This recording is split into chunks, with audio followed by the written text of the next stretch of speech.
I think the way you sort of sat down inside it, and the back came up behind your shoulders, and you really felt like you were in a bit of a something a bit different from a saloon car, anyway. All right. And yes, so that was. I did a lot of work to the car. Mechanically, kept rebuilding things and making things better. And I actually got, after I'd pulled it all apart and remade it, and about a year later I won first prize in the Concours d'Elegance at the MG Car Club. Oof. So it was in very good shape. And I kept it for many years after we married, but eventually I sold it and put the money into a boat. All right. Well, that's worth it. Yeah. Had a good run with it? Oh, no, it was an excellent car. I'd had that car up skiing. I'd had it on top of Mount Mackay. I'd driven along the beach at Eden. Where that car didn't go, it's not worth knowing. All right. All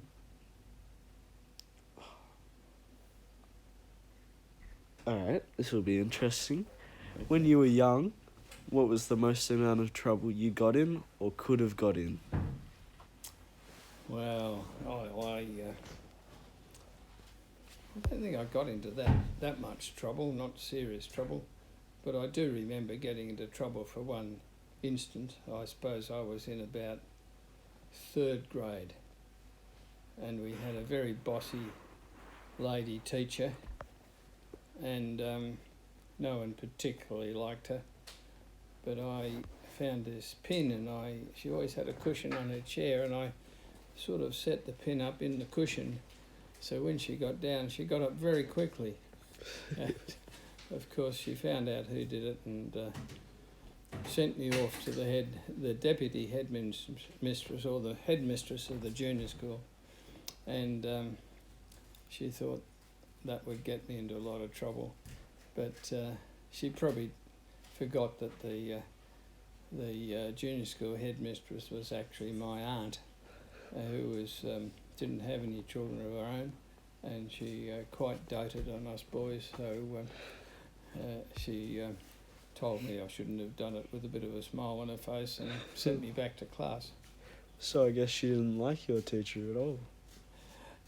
She? Oh. Oh, who, me or? Your aunt.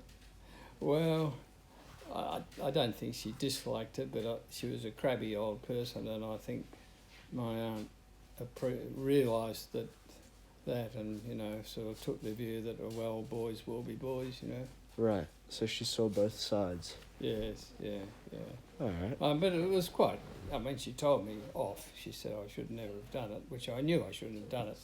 So, but, she could have given me the strap or something, but it wouldn't have made any more impression than just having her said, well, I don't want to see you up here again for doing something like that. Right. Okay. Yeah. But I don't think I got into too much other trouble any other time. All right. Well, that's good to hear. Thank God. Well, it's something, when I was at Carey, there was something that I got into trouble for. I don't know, it was maybe leaving the school grounds at lunchtime to walk around the block or something.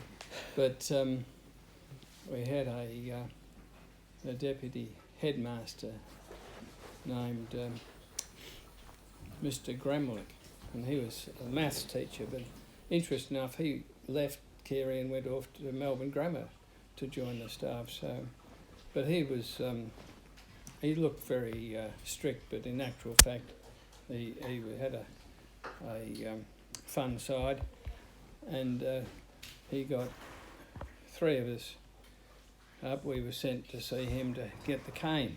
Oh. And Mr. Gramlich, he had ears that stuck out a fair way, and his nickname was Bunny Gramlich. Anyway, he had a set of canes on the wall, looked like a set of organ pipes, went from little ones to bigger ones.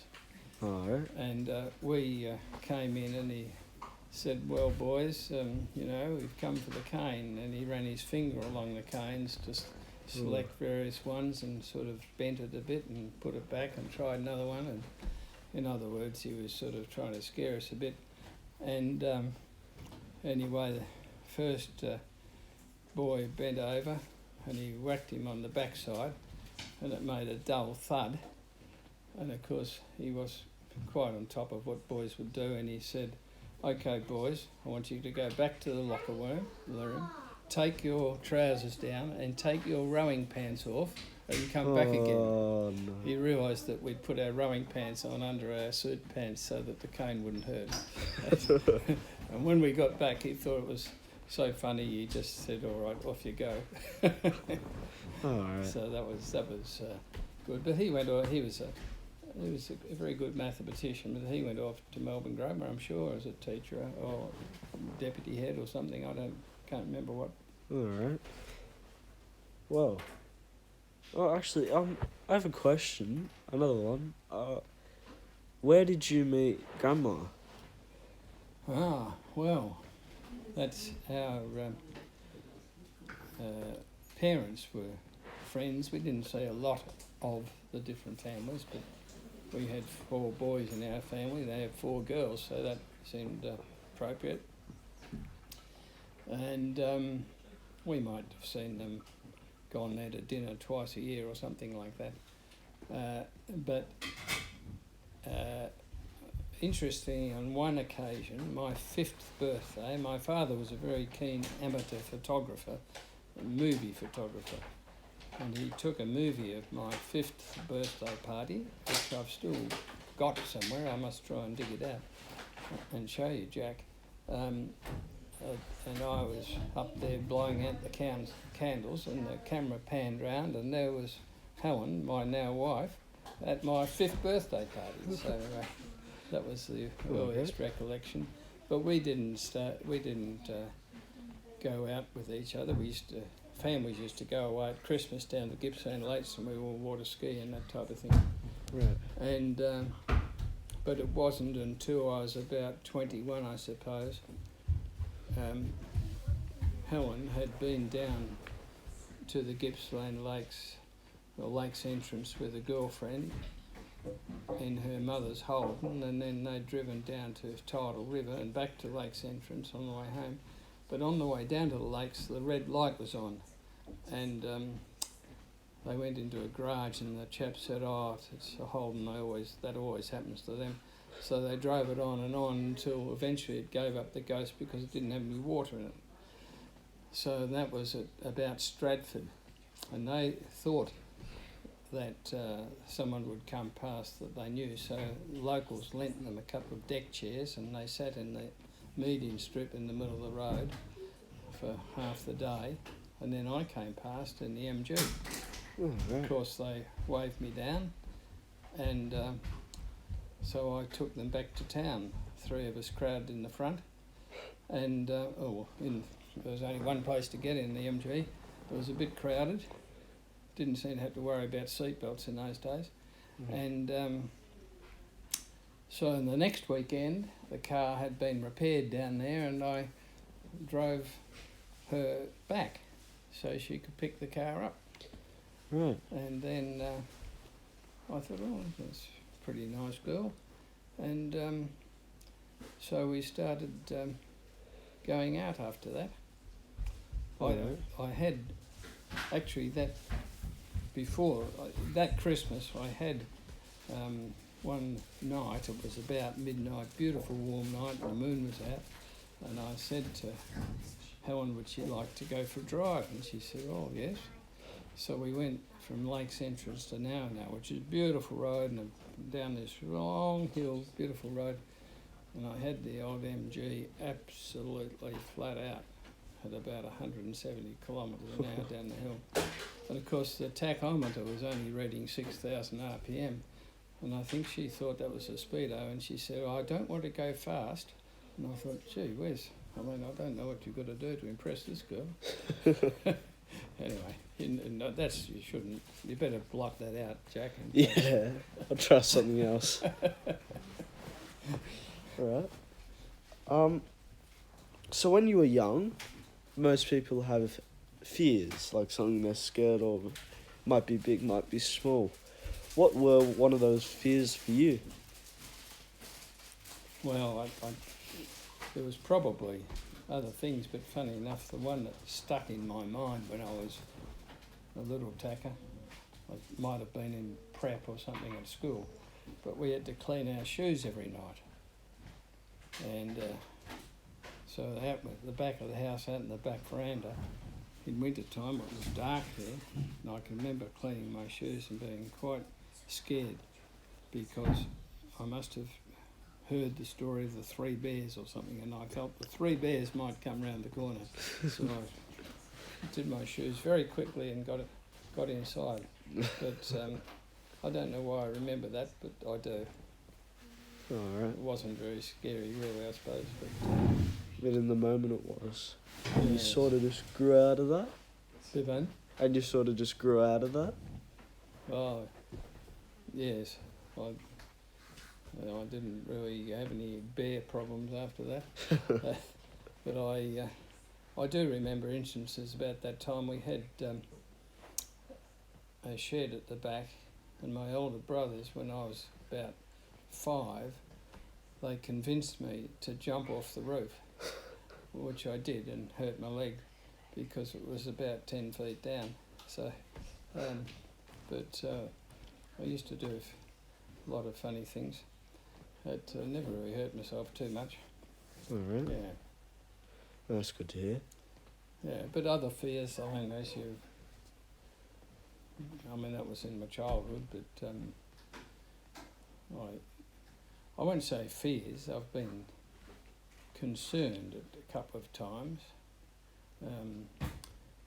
Certainly in the 1969 Sydney Hobart, when we'd blown our sails out and we had 70 knots of wind, and it was 3 o'clock in the morning and we're crashing off waves, and that was a very, very scary night because there was a crew of 10 on my boat, and everyone was fairly silent. They just went about their business because they knew if they got something wrong that we could be in real trouble. But we got through it. It didn't scare me at the time, but it is interesting. Even now, a really dark, stormy night, I sort of sends a bit of a shiver through my spine, thinking, well, I'm glad I'm not out in Bass Strait or the ocean now. I have about 30,000 ocean miles to my credit, so I've seen a bit of the ocean. And I think the most dangerous time I had was once when I was helping a friend take a racing yacht up that we were going to put in the Sydney Hobart, and we were in the middle of Bass Strait, and again it was 2 o'clock in the morning. It always seems to happen in the morning. And we were very short crewed, so there's only the two of us on deck. We had a lot of breeze from behind, and this boat, picks up on waves and you could do 28 knots down a wave, and we were absolutely flying, and we're half out of control really. And then the lifebuoy at the back, the strobe light fell off it, and so I crawled back along the deck with my arm on the lifelines, and I had my harness on, fortunately, to try and get this light. When the boat jibed and the main sheet came across and pushed me out of the boat as far as really just about to my knees, out into the water. And if I hadn't have had my lifeline on, I would have gone, and there was no way that boat would have got back to me, so I would have been dead. So that was probably the most dangerous thing that happened to me. But anyway, I got back on and crawled back, and the guy that was steering said he couldn't hold any longer, and he sort of just gave it to me and went down. So here I was left on deck trying to steer this thing in a pitch dark night, breeze, and anyway, we got to Sydney.